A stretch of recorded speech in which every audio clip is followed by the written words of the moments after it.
Next, let's see how to use the serial UART, or what we call serial communication interface, on the C2000 MCU. To demonstrate this capability, I'll be creating two models. One is the target model that will be deployed on the hardware, and the other will be a host model that will be running on the host computer with Simulink. And then we can use the host model running on Simulink to communicate with the C2000 MCU over SCI communication using the USB cable connected to it. Let's iterate on what we have created so far to create the target model. Delete all the constant blocks and logics we created for the peripheral blocks. Then add the F28379D SCI transmit and SCI receive blocks into the model, and connect the output of the ADC port to the input of the SCI transmit block. Configure the SCI transmit block to use the SCIA module and leave the rest of the parameters to default settings. Note down that we have the additional header character S and the terminator with character E. We have to match these values while we build the host model. Similarly, configure the SCI receive block with SCI module A and set the data type to UN16, as we are going to connect the output of this block to the input of the digital output, DAC and ePWM. And the data type of these input ports of the peripheral blocks are of data type UN16. Then set the data length to 4 and sample time to -1, then click on OK. The reason to set this value is because we are going to read data via SCI from the host model to give input signal to the 4 peripheral blocks that we have here, the 2 digital output block, 1 DAC and 1 ePWM block. Let us use the hardware interrupt mechanism to receive serial data using SCI receive block. To do this, we need to go to the hardware settings, and under target hardware resources, you can configure the SCIA module configuration and enable the post receive FIFO interrupt when data is received option. The reason to use the SCIA module is because the F28379D LaunchPad has the SCIA module connected to the onboard debugger of the LaunchPad, which we can use to communicate with the F28379D C2000 MCU over the USB from the PC running Simulink, just like how we did with monitor and tune capability. Next, let us bring in the hardware interrupt block into the model and configure it. Click on hardware mapping, and this will launch the new window where you can configure the interrupt service routine.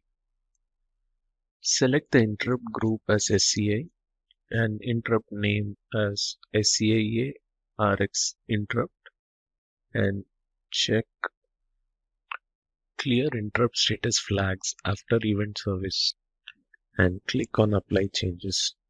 What this does is, whenever there is any data received on the SCIA receive buffer, it will trigger a hardware interrupt.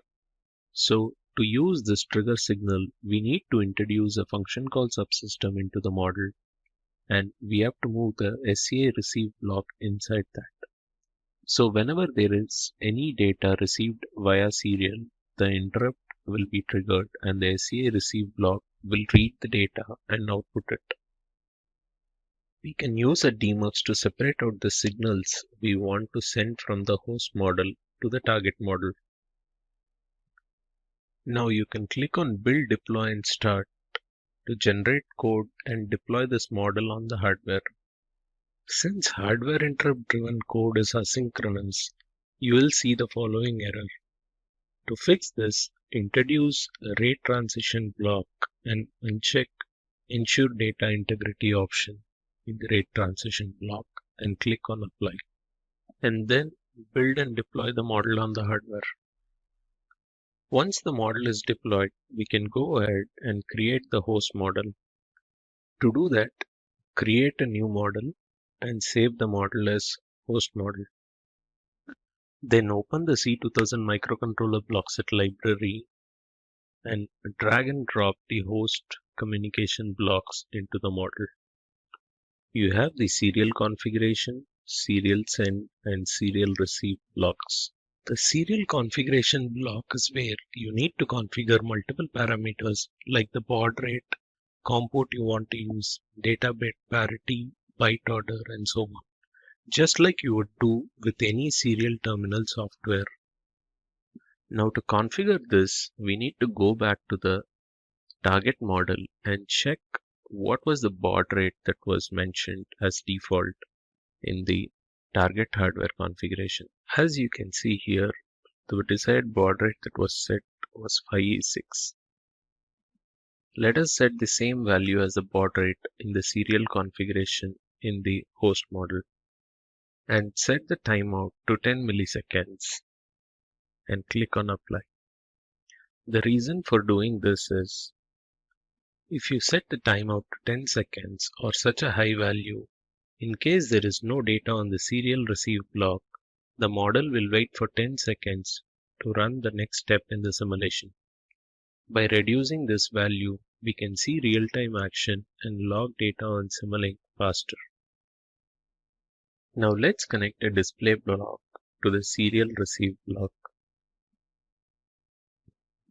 and configure the serial receive block. Configure the header and terminator with the values we provided for the SCI transmit block here. So it was the character S for the header and character E for the terminator. Select the data type to UN16 and the COM port to COM23, which is the COM port of the LaunchPad. Then select the input format to row major and set the data size to 1, as we are currently sending only one signal from the hardware to the host machine, which is the ADC signal. Click on apply and OK. Now connect the output port of the serial receive block to the input port of the display block. Next, let us add 4 constant blocks and connect it to a mux. Then connect the output of the mux to the input of the serial send block.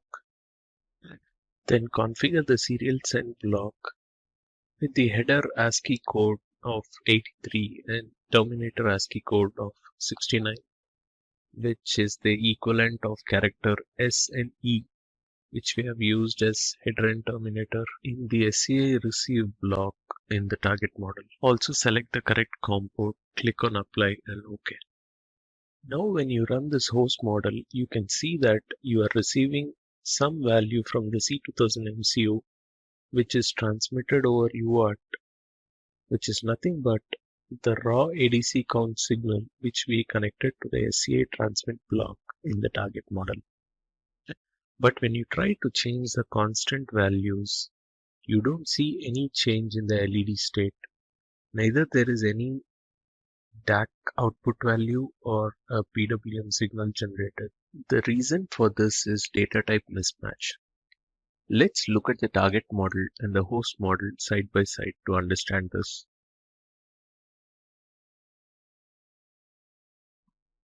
So the host model uses mux to create an array of serial data and sends it to the C2000 MCU over the COM port.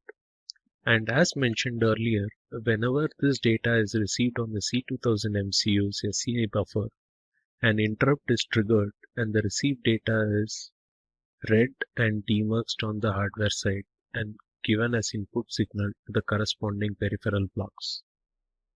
The same way, whenever any data is received on the host side from the MCU, the data is displayed on the host machine. We need to make sure that the data type of the signal we send matches the expected data type on the receiving side. As I mentioned earlier, the peripheral blocks needs an input signal of data type UN16. So let's change the constant values to UN16 data type on the host model.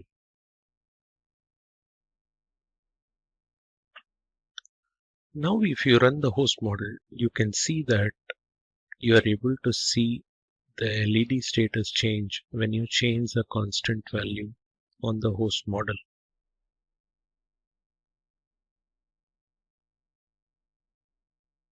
When you change it to 1, the LED goes off.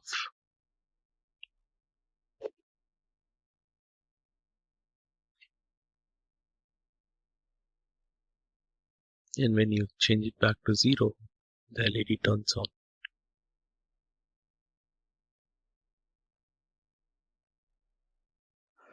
Similarly, you can see that when the fourth constant value is changed, the ePWM signal is generated at 25% and 50% duty cycle. Now, you can add the logics which we used earlier to generate DAC voltage and read ADC voltage in the host model itself, and then run the model to verify and see how that works.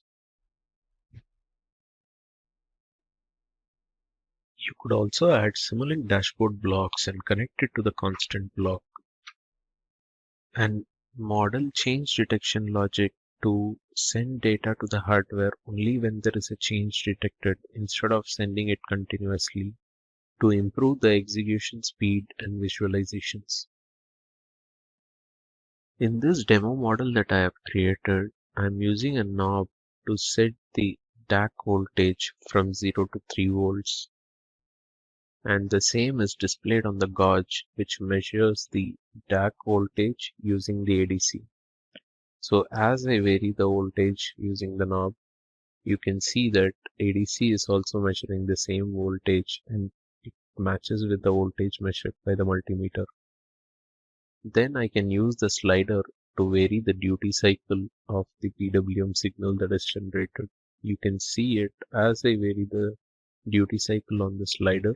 The duty cycle of the PWM signal changes, which you can witness on the scope. You can check the rates at which the model is running using the colors option, and then fix your model to run at a single fast rate if possible to have smooth and faster data exchange between the hardware and the host model. Now when you run the model, you will notice that the data transfer is faster than what it was earlier. You can also use the toggle switch dashboard blocks to switch on and switch off the onboard LEDs of the LaunchPad for better visualization.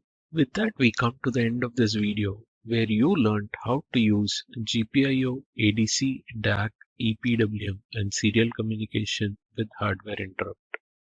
As something to experiment beyond this, I would suggest you to try sending multiple data from hardware to host using mux on the hardware side and demux on the host side, as I have shown here.